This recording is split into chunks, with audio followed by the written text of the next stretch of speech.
Welcome to Saya YouTube channel. Mannerism of men to attract women. Mannerisms. The most attractive men have distinct mannerisms that make them stand out and let women take notice of them. Here are a few of note described in some detail. Boredom. Men who seem a little bored let their attention drift away, turn their heads away, and let their eyes lose focus and zone out.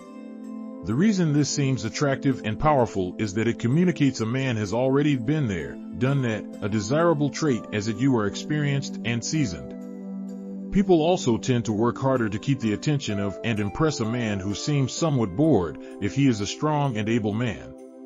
Passion. The opposite of boredom is passion, but it is not mutually exclusive. Attractive men have things they're passionate about, and when those topics are touched upon, they become noticeably more interested. Passion in a man is better displayed as a quiet, powerful intensity than they are off-the-wall frivolity. One is sexy, the other is silly. Make sure you're the former. Deliberateness. Strong men tend to move slowly and deliberately. Practice slowing down your movement. 2. Practice making people wait. Move your head, eyes, hands, feet, legs, and arms at an unhurried pace. Practice blinking more slowly. If you are engaged in a conversation and someone calls for your attention, tell this person to hold on a second, and hold your finger up as if asking them to wait. Wait a moment, then turn and give them your attention. Obviously, don't always do this, it may seem forced, but if you are honestly engaged in a conversation or other activity, and someone is insistently trying to get your attention, it's okay to make them wait a minute or two. In addition, it reassures the person you're engaged in speaking with that they are important to you and not someone whose conversation is easily cut off by interruptions. Amusement. Strong men find many things lightly amused that other men find rattling. Things like women challenging them, or receiving the wrong order at a restaurant, or someone trying to be rude or insulting, often elicit nothing more than a small smile and a shrug of the eyebrows from a confident man. A sense of amusement also becomes great useful in some heated situations. Men who have one are less likely to become overly stirred up over situations that don't necessarily call for that sort of reaction. Hands. It's important to include gestures in your conversation.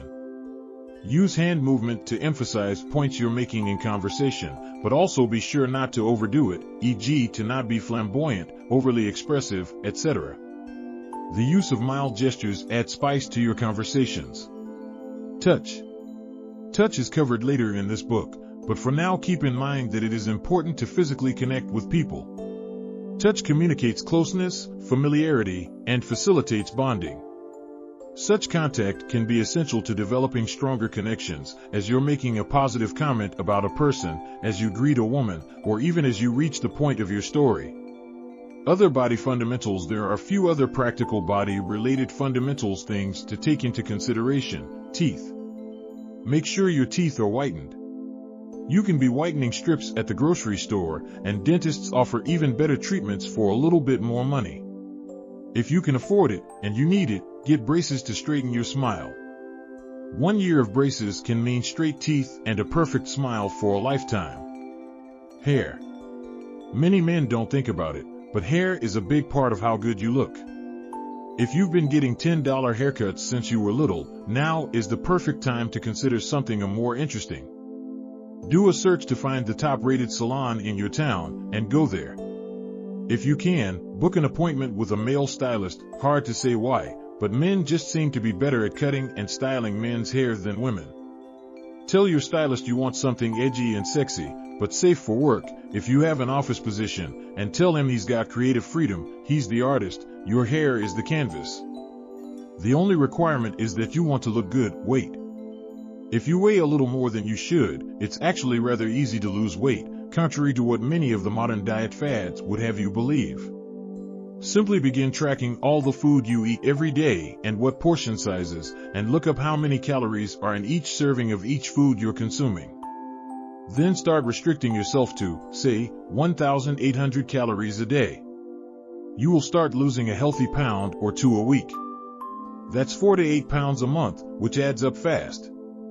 I dropped 20 pounds in 4 months by doing this, after I'd been lifting weights for a decade and running on treadmills to not avail when it came to shedding weight. But 4 months of calorie counting dropped my weight, and eating responsibly has kept it off. I'm still eating all the same things I always ate, just smaller portions. It's surprisingly not hard. Give your stomach 2 weeks to shrink and accommodate your smaller portions, and the initial hunger and cravings you have at first from eating a little less goes away. So for 2 weeks of being a little hungry and eating more responsibly, you get in exchange a lifetime of being fit and attractive. Always consult a physician beforehand making any drastic changes to your eating habits, and it's often good advice to consult a dietitian as well, particularly if you're in need of a more balanced diet. Muscle. This one's purely optional, but getting to the gym and working on building a better body can make a difference. Just like a woman who regularly exercises at the gym looks toned and healthy, so too does a man who has done the same. Check out the Colorado experiment methodology of infrequent workouts consisting of doing 1 set to failure with 5-second up, 5-second down repetitions for each muscle to maximize growth in a minimal amount of time.